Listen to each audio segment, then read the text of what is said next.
Hello Sagittarius, Sun, Moon, Rising, and Venus signs. Kamusta kayo? Sana po nasa mabuti kayong kalagayan. Welcome back po sa Star Tarot.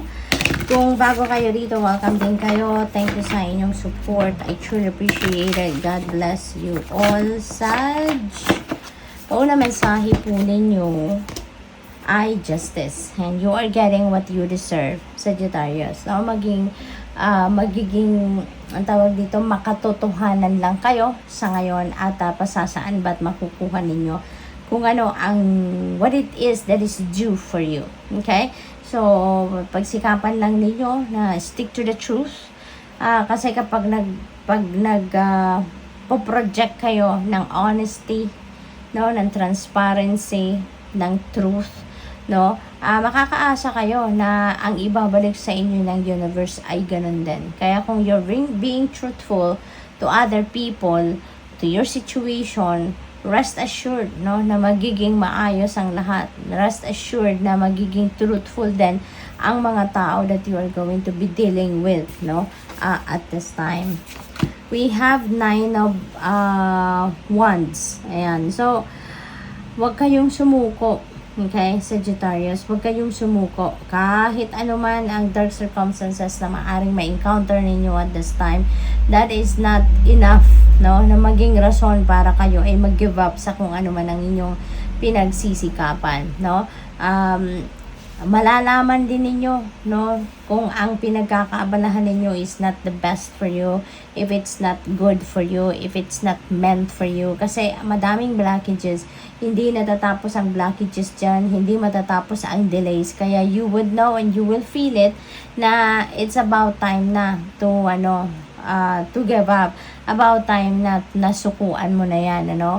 Kaya in this case, huwag kayong sumuko kasi mararamdaman niyo that this is yung bang yung mga delays siguro kung meron man sa ngayon or challenges man siguro na nararamdaman ninyo. Maaring yan ay related na lang sa pagod.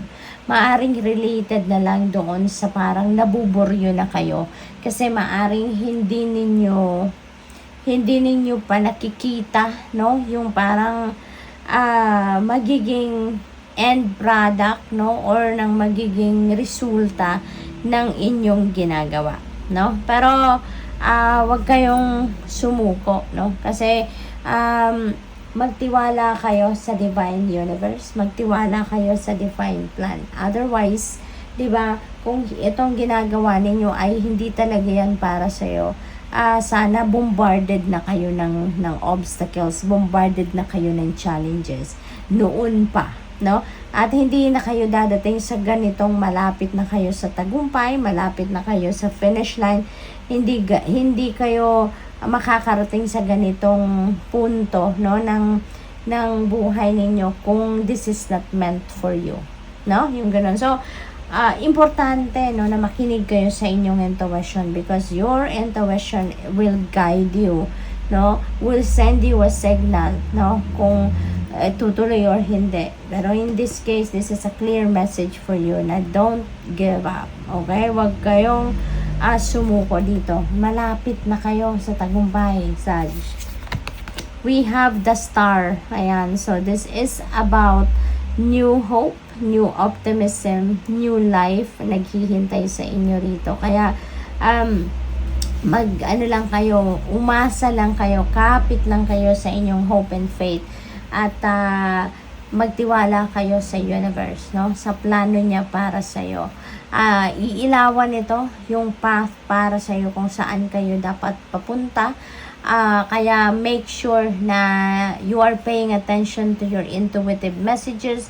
You're paying attention to the signs, symbols, and synchronicities na pinapadala sa inyo ng divine universe. Okay? Because the path or the right path will be shown to you. Okay? Meron din kayong wish dito or wishes na magka-come to fruition. Kaya be on the lookout for that, Sagittarius. Kasi ito na yung parang divine timing, no, has come para dyan sa inyong mga wishes at ito'y ibibigay na sa inyo. So hold on, kapit lang kayo, no. Wag kayong Huwag kayong padadala sa mga challenges, okay? Kasi lahat naman ng mga yan, parte ng buhay natin, there is a purpose why it's there. We have Four of Wands, ayan. So, parang nagkakasiyahan dito sa picture, no? Kaya, sa image, sa card. Kaya, most likely, meron ditong pagkikita-kita, pag-uusap-usap, baka meron ditong social gatherings na pupuntahan kayo, baka merong family reunion, yung ganun ba, no? So, good luck to that. At i-enjoy ninyo ang pagkakataon na yan, okay? We have King of Wands, ayan, so, siguro iba sa inyo dito will be promoted to a leadership role, Sagittarius, kung kayo ay nagtatrabaho, no?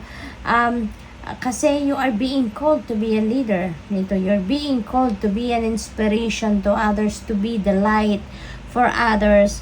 Kung hindi man, baka kayo ay isang life coach, mentor, mga ganon na you are going to be the rock, no? Kayo yung sasandala ng mga tao sa paligid niyo when they need of help, when they need light, when they need advice, when they need someone to encourage them, when they need someone to give them sage advice, baka kayo yun, no? Kayo yung sasandala ng mga taong ito.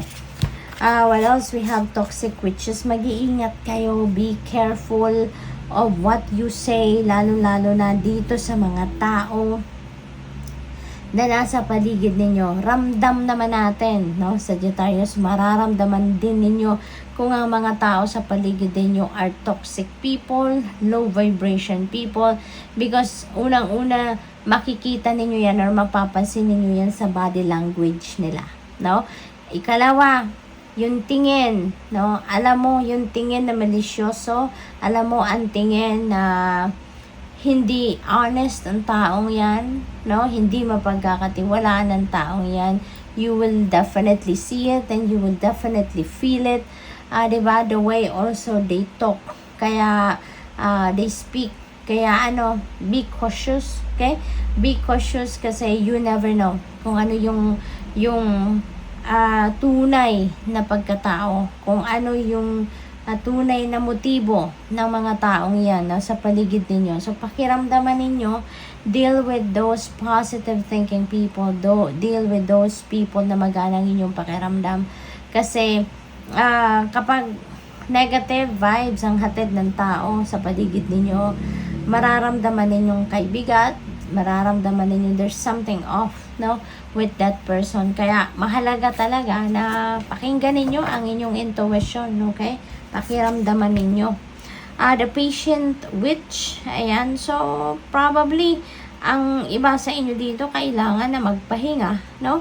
Kailangan na magpahinga, kailangan na magnilay-nilay, kailangan na mag-spend time by yourself muna kayo, okay? Para nang sa gayon makapagmuni-muni kayo, makapag-isip-isip kayo kung ano ang tamang gawin, diba? Kasi maaaring kailangan ninyo dito ng reflection time, no? Kaya ibalaton nyo na yan sa sarili ninyo, no? Be patient, wag kayong magmamadali sa mga bagay-bagay. Bagkus, step back kayo ng konti. Kung sa tingin ninyo medyo alanganin, no, ang mga sitwasyon, step back muna kayo, pag-isipan ninyong mabuti what is the next thing to do. We have Seven of Swords, ayan.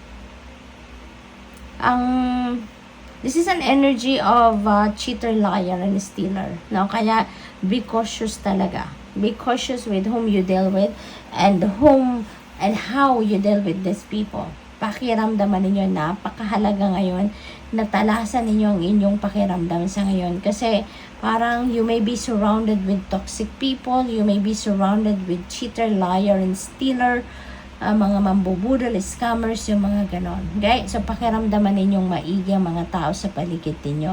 At wag na wag kayo muna magtitiwala 100%. Okay? Good luck. Thank you for watching. Love and light. Namaste.